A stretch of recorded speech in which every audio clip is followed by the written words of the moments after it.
మధ్యాహ్నం అయితే 3 అవుతుంది. ఈ టైంలో వర్షం స్టార్ట్ అయింది. వర్షం స్టార్ట్ అవ్వడమే చాలా పెద్దగా వస్తుంది. మరి ఎంత పెద్దగా అంటే మీరే చూడండి. నిజంగా ఫ్రెండ్స్ చాలా పెద్దగా పడుతుంది వర్షము. నిజంగా ఇది ఎంతసేపు వస్తుందో ఏమో మరి చూడండి.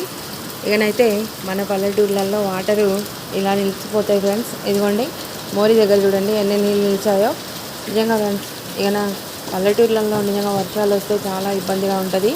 ఇక పిల్లలు అయితే స్కూల్ నుంచి వచ్చే టైం అయింది. మరి వర్షం ఎంతసేపు పడుతుందో ఏమో తెలియదు. మరి మీ ఊర్లో వర్షం పడుతుందా ఫ్రెండ్స్? ఇప్పుడు గంటలోనే గంట వర్షం వచ్చిందా, మళ్ళీ ఎమ్మటే ఎండ కొడుతుంది చూడురి. వర్షం పడుతూనే ఉంది, ఎండ కొడుతుంది. మరి ఇక పిల్లలు వస్తున్నప్పుడు దడుస్తారనుకోవాలన్నా దడవరనుకోవాలన్నా అర్థమవుతలేదు. నిజంగా ఫ్రెండ్స్ మీ ఊర్లో వర్షం వస్తుందా ఎండ కొడుతుందా నాకు కామెంట్లో తెలియజేయరు. ఇక స్కూల్ నుంచి వచ్చే టైంకి అయితే ఈ వర్షాలకి ఇట్లా పడితే పిల్లలు ఎట్లా వస్తారో ఏమో మళ్ళీ.